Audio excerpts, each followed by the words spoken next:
안녕하세요. 저는 서울에서 네일샵을 운영하고 있는 34살 여성입니다. 몸이 여러 개여도 모자랄 만큼 바쁜 일상을 보내고 있지만 샵에서나 집에서 자기 전에 항상 사연 채널을 챙겨 듣곤 한답니다. 제가 하는 일이 사람들을 상대하는 일이다 보니 이런저런 대화를 많이 하게 되는데 사연 채널을 들으면서 많은 공감과 위로가 되더라고요. 같이 화도 냈다가 울고 웃는 많은 사연에 제 사연도 보내보면 어떨까 싶어 이렇게 글을 쓰게 되었네요. 제가 여러분에게 들려드리고자 하는 이야기는 저희 시댁 이야기인데요. 불과 2년 전에 일어났던 일이라 아주 생생하기 때문에 여러분에게 많은 공감이 될 것 같아요. 현재 저는 시댁과 모든 인연을 끊었습니다. 당연히 남편과 이혼도 했고요. 그 일로 인해 저는 서로 간의 신뢰와 믿음이 정말 중요하다는 걸 깨닫게 되었거든요. 그리고 평생 내 편이 될 것 같았던 남편은 절대로 내 편이 될 수 없다는 것도 알았어요. 오로지 저만을 위해주고 아껴주는 사람은 저희 부모님밖에 없다는 것도요. 어떻게 된 사연인지 궁금하지 않으세요? 그럼 지금부터 사연을 시작하겠습니다. 저는 본디 여유가 있는 집안의 막내딸로 태어났어요. 대기업까지는 아니지만 이름을 대면 알만한 중견기업체를 운영 중이신 부모님 밑에서 남들이 하는 거 다 하며 원하는 것은 언제든지 할 수 있는 부유한 가정에서 자랐죠. 흔히들 저보고 금수저라고 하더군요. 아버지는 사람을 사귀는 데 있어서 돈으로 그 사람을 평가하면 안 된다는 생각을 가지고 계세요. 제가 넉넉하게 자랄 수 있던 이유는 다른 사람의 희생이었기 때문이라며 늘 감사하는 마음으로 살아야 한다고 하셨어요. 돈에 얽매여 사람을 평가하고 세상을 살아가다 보면 언젠가 다 나에게 되돌아와 이득될 것이 없다며 꾸준히 기부도 하고 계시고 그만큼 투명한 경영을 하고 계십니다. 작년에는 2030 세대들이 다니고 싶어하는 기업 1순위 우수기업으로 선정되어 표창도 받으셨어요. 그만큼 자신이 하는 일에 항상 자부심을 갖고 계셨어요. 그렇다고 남들에게 과시하거나 집안 자랑을 하는 그런 행동은 하지 않으셨어요. 저 또한 주변 사람들에게 제 집안에 대해 이야기를 하거나 하는 걸 좋아하지 않았어요. 고등학교 때 마음이 잘 맞는다고 생각했던 친구에게 이야기를 했더니 온갖 불쌍한 척을 하며 저에게 돈을 뜯어내려고 했던 안 좋은 일을 겪었거든요. 아무튼 그런 아버지 밑에서 자란 저와 제 오빠들은 아버지를 롤모델로 삼기도 했어요. 그만큼 존경하고 끊임없이 저희에게 배움의 가치를 주시는 분이니까요. 오빠들과는 나이 차이가 제법 나다 보니까 집안의 사랑을 한 몸에 받으며 살았는데요. 혹여나 제가 건방져지거나 버릇이 없어질까봐 오히려 어머니가 저를 더 엄하게 키우셨어요. 매번 잘못을 해 어머니에게 혼이 나면 아버지가 달래주기 바쁘셨죠. 오빠들은 아버지와 함께 회사를 운영 중인데 저는 조금 독특했어요.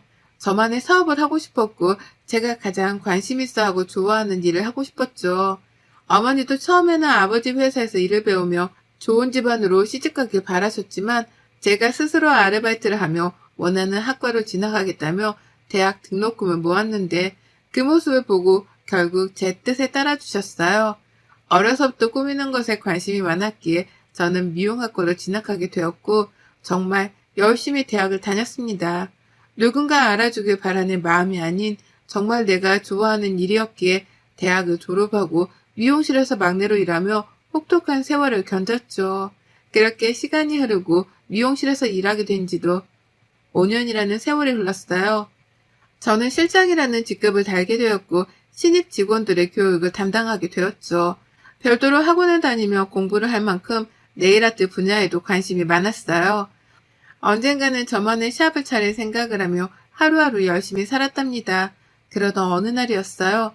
한 방송국에서 아나운서를 뽑는 오디션 프로그램에 헤어와 메이크업을 담당해달라는 협찬 의뢰가 들어왔어요. 설레는 마음으로 몇몇의 직원들과 입사 동기인 차 실장과 함께 새로운 일을 하게 되었죠. 거기서 전 남편을 만나게 된 거였어요. 전 남편은 아나운서 지망생으로 오디션 프로그램에 출연 중인 사람이었습니다. 키도 크고 훤칠한 외모, 말끔한 정장까지 뭐 하나 빠짐없는 사람이었죠. 누구나 좋아할 법한 호감형 외모였습니다. 지금 당장이라도 뉴스에 나와도 괜찮을 것 같았죠. 그렇게 몇 개월을 오며 가며 일을 하다가 오디션 프로그램이 끝나간 무렵 방송국에서 저희 팀과 최종 후보에 오른 오디션 참가자들에게 고생했다며 회식을 시켜주었죠. 그 자리에서 서로 인사를 주고받으며 이야기를 나누게 되었어요. 술도 한잔하면서 분위기가 무르익어갔고 먼저 귀가한 사람들을 제외하고 마음이 맞는 사람끼리 한 잔 더 하자며 저와 남편을 포함한 몇몇은 칵테일바로 자리를 옮겼죠. 그렇게 도란도란 이야기를 하는데 남편이 먼저 말을 걸더라고요. 한나 씨라고 했죠? 오디션 처음 시작할 때부터 봐왔는데 한나 씨는 이 직업이 되게 잘 어울리시는 것 같아요. 상당히 매력적인 분이라고 생각했어요. 아, 제 이름을 말씀 안 드렸네요. 제 이름은 김우혁이라고 합니다. 그렇게 말씀해 주시니 감사하네요.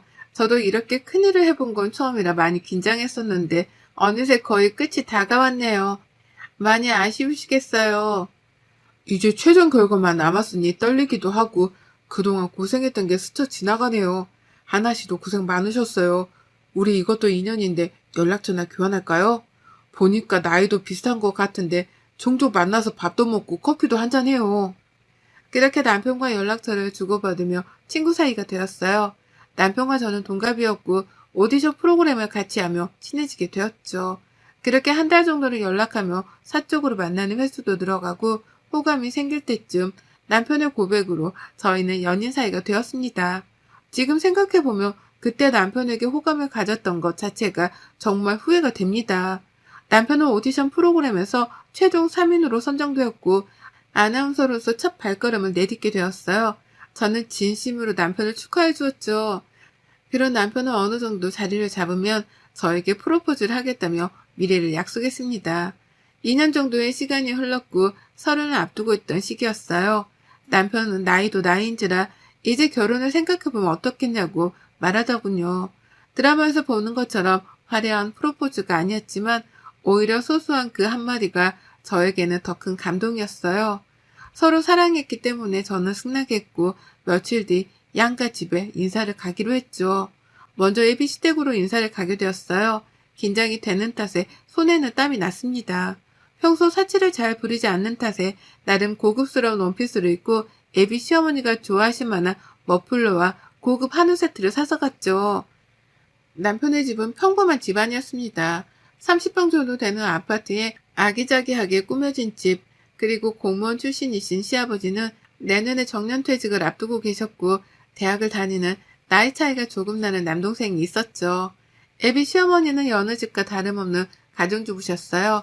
저를 위아래로 훑어보시더니 조금 떨떠름한 표정으로 말씀을 하시는 겁니다.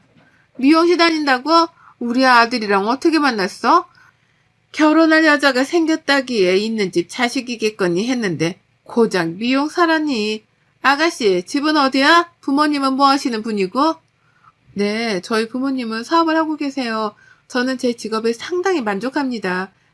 제가 좋아하는 일이고 가치 있는 일이라고 생각하니까요. 어머니도 시간 되시면 저희 샵에 오셔서 머리도 하시고 그러세요.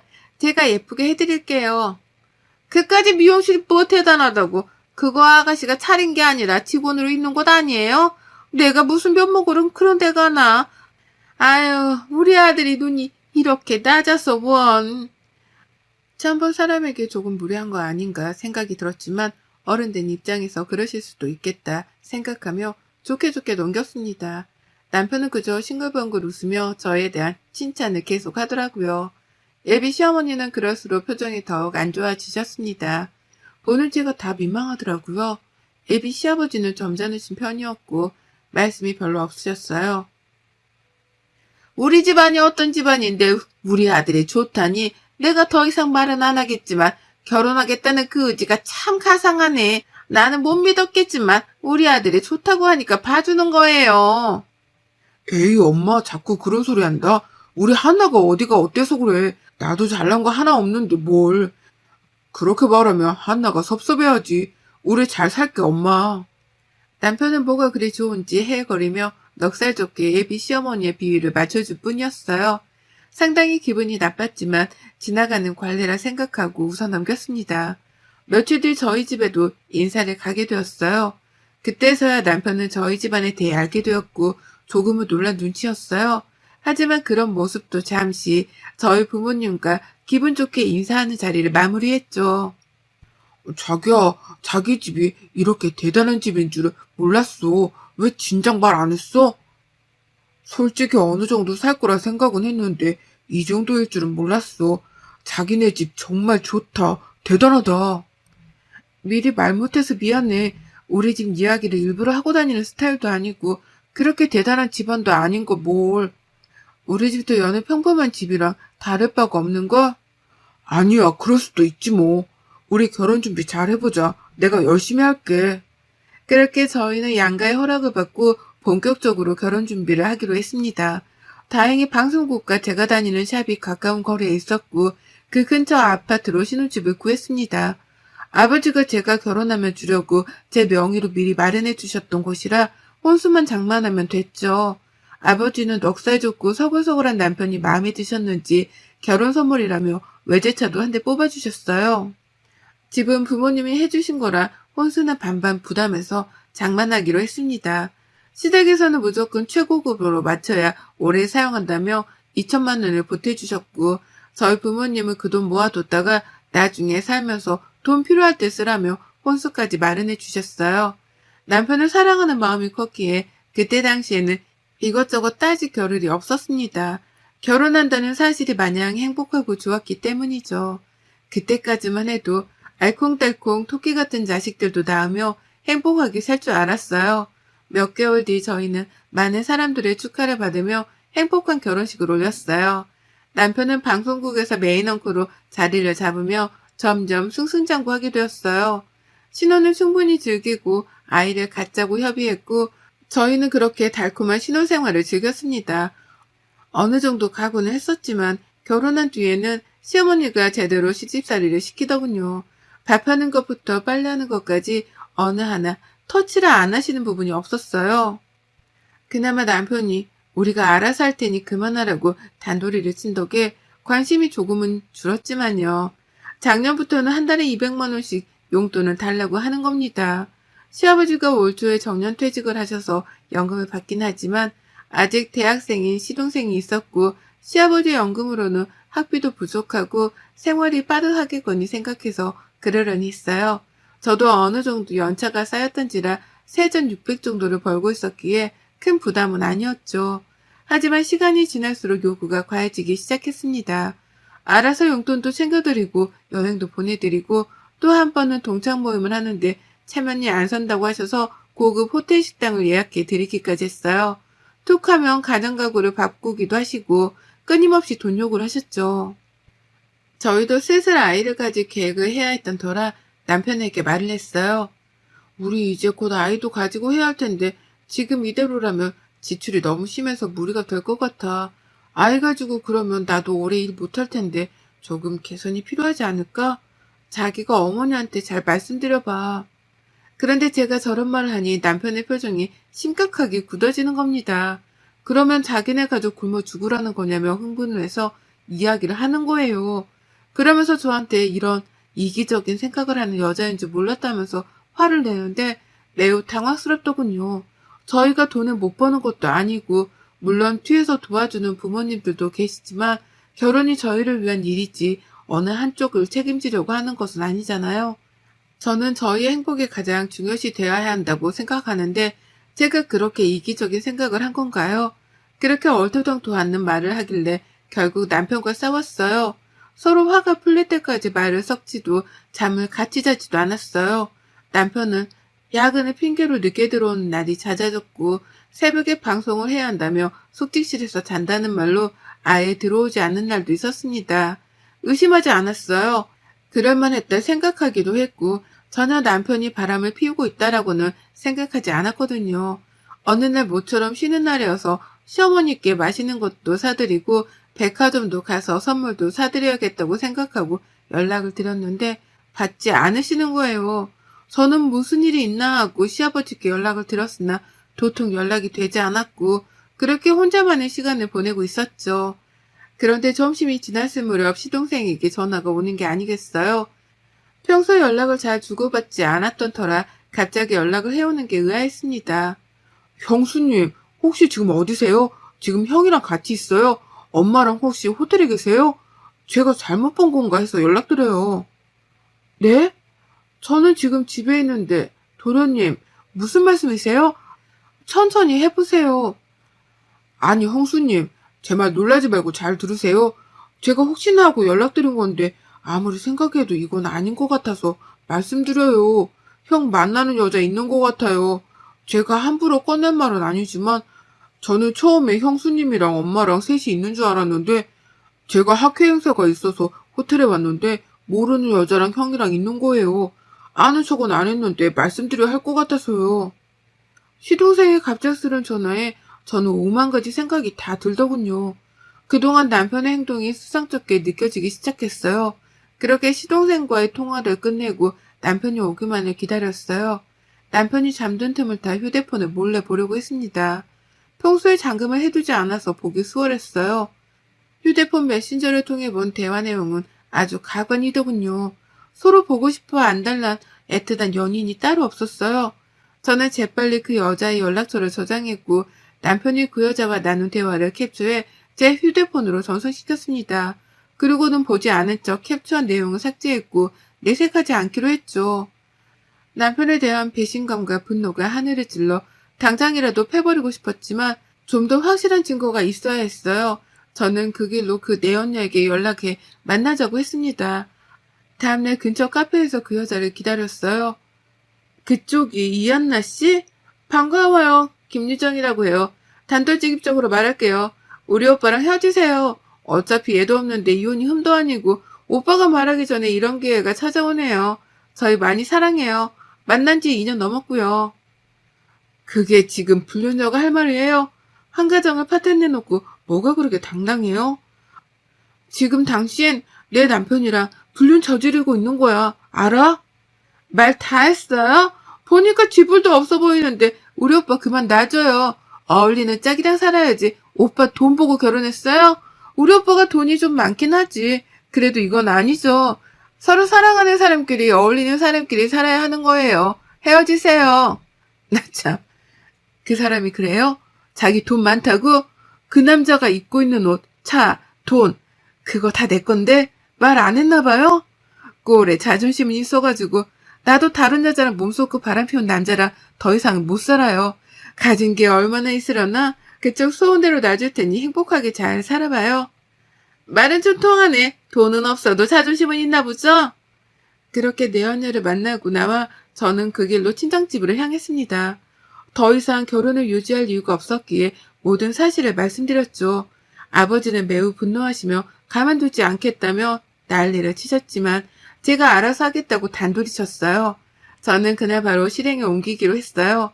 오늘도 늦는다는 남편의 연락에 이삿짐 업체를 시켜 남편의 짐을 모조리 싸서 시댁으로 보냈습니다. 시댁에서 받지 않으면 길거리에 버리던 문 앞에 두고 가던 알아서 하라는 말과 함께요. 아니나 다를까 저녁에 시어머니가 연락을 하더라고요. 얘, 너 이게 다 뭐니? 이게 무슨 짐이야 이게? 어머님 보시는 것과 같아요. 그이 몇 년 전부터 바람 피우고 있었더라고요. 제가 어떻게 그이랑 같이 사나요? 그리고 어머니도 그 여자랑 같이 밥도 먹고 그러셨더라고요. 그렇게 젊고 예쁜 여자 어머니 며느리 삼으세요. 저는 더는 안 할랍니다. 너 이게 어디서 배워먹은 짓이니? 그러게 네가 찰난 우리 아들이랑 애초에 결혼을 왜 했어? 돈이라도 많던가. 내 그동안 내색은 안 했다만 우리 아들에 비하면 너는 너무 모자랐다. 그건 사실이잖니? 그리고 이혼해도 그냥은 못한다. 부부간에 재산분할 해야 하는 거 알지? 재산이요? 그이가 이 집에서 가져갈 재산이 뭐가 있나요?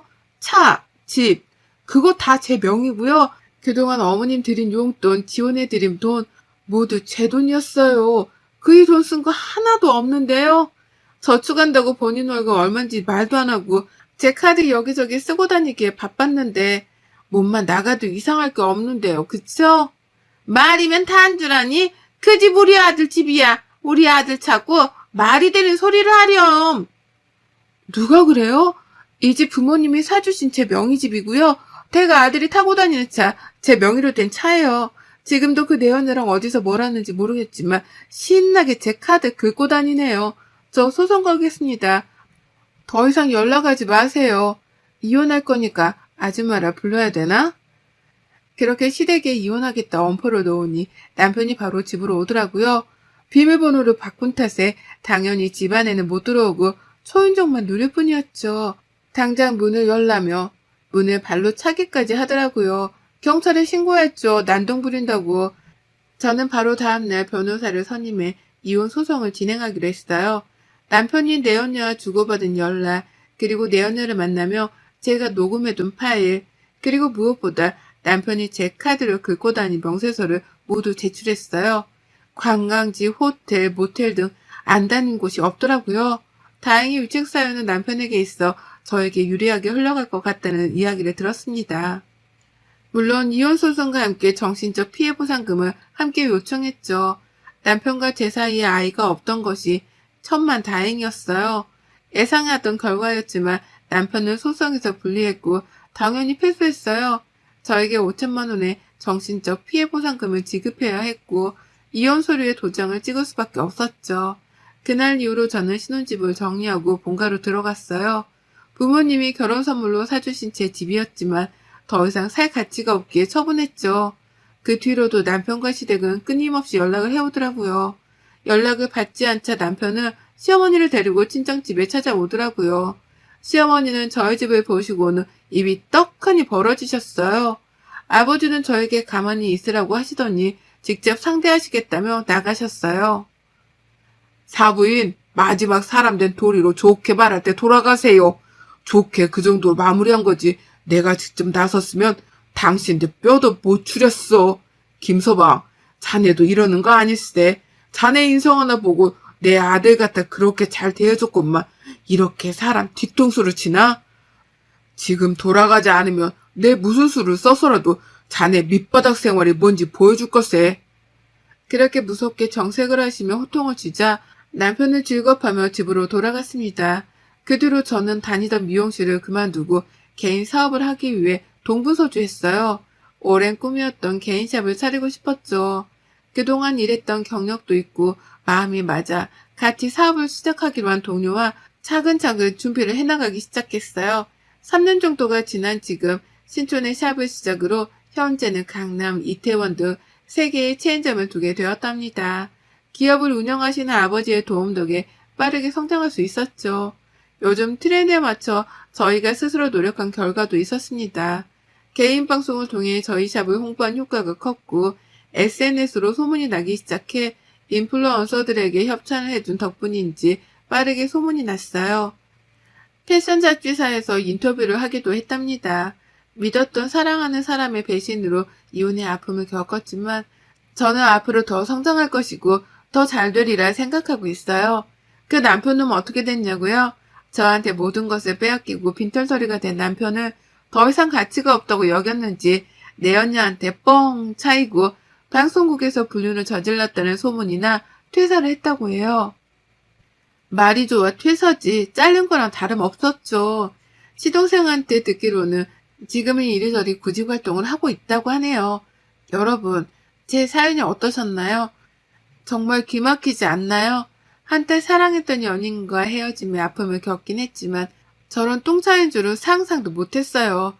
똥차 가고 벤처 온다는 말이 있듯이 언젠가 저에게 좋은 사람이 다시 나타나지 않겠어요? 여러분도 항상 행복하세요. 여러분의 생각은 댓글로 남겨주세요. 오늘도 시청해주셔서 정말 감사합니다.